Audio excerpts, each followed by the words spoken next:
Viernes Santo. En este día, la Iglesia conmemora la pasión de Jesús y su muerte victoriosa, destacando como símbolo de salvación la cruz del Señor. En aquel día se cumplía su deseo de redimir a los hombres.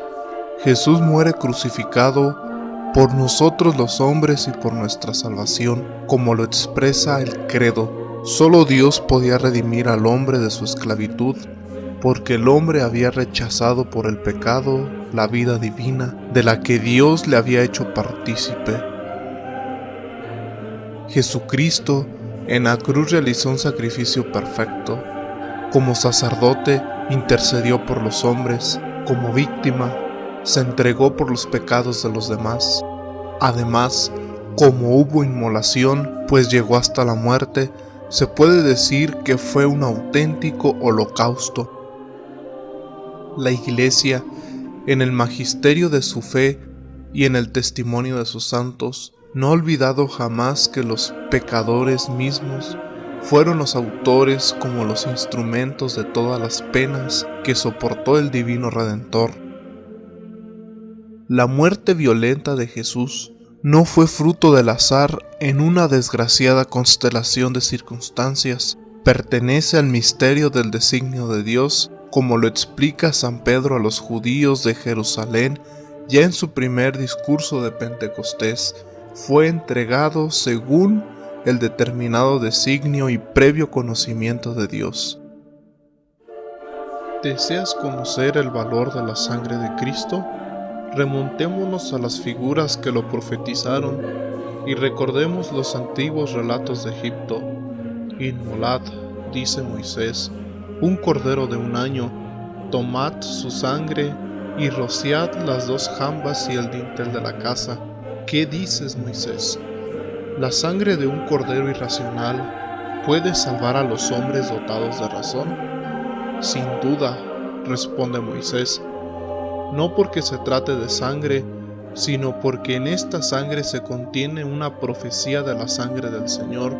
Si hoy el enemigo, en lugar de ver las puertas rociadas con sangre simbólica, ve brillar en los labios de los fieles puertas de los templos de Cristo, la sangre del verdadero Cordero huirá todavía más lejos.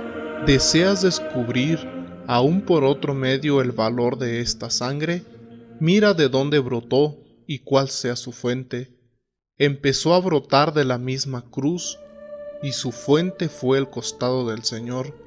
Pues muerto ya, dice el Evangelio, uno de los soldados se acercó con una lanza, le traspasó el costado, y al punto salió agua y sangre, agua como símbolo del bautismo, sangre como figura de la Eucaristía. El soldado le traspasó el costado, abrió una brecha en el muro del templo santo, y yo encuentro el tesoro escondido, y me alegro con la riqueza hallada. Esto fue lo que ocurrió con el Cordero. Los judíos sacrificaron el Cordero, y yo recibo el fruto del sacrificio. Del costado salió sangre y agua. No quiero que pases con diferencia ante tan gran misterio, pues me falta explicarte aún otra interpretación mística. He dicho que esta agua y esta sangre eran símbolos del bautismo y de la Eucaristía. Pues bien, con estos dos sacramentos se edifica la Iglesia, con el agua de la regeneración y con la renovación del Espíritu Santo, es decir, con el bautismo y la Eucaristía, que han brotado ambos del costado. Del costado de Jesús se formó la Iglesia, como del costado de Adán fue formada Eva.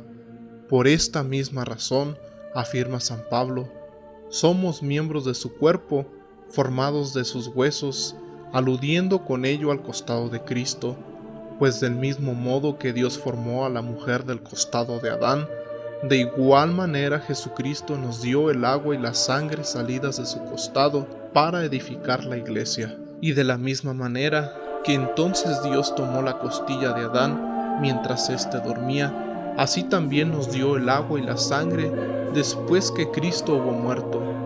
Mirad de qué manera Cristo se ha unido a su esposa, considerad con qué alimento la nutre, Con un mismo alimento hemos nacido y nos alimentamos, de la misma manera que la mujer se siente impulsada por su misma naturaleza a alimentar con su propia sangre y con su leche a aquel a quien ha dado a luz, así también Cristo alimenta siempre con su sangre a aquellos a quienes Él mismo ha hecho renacer.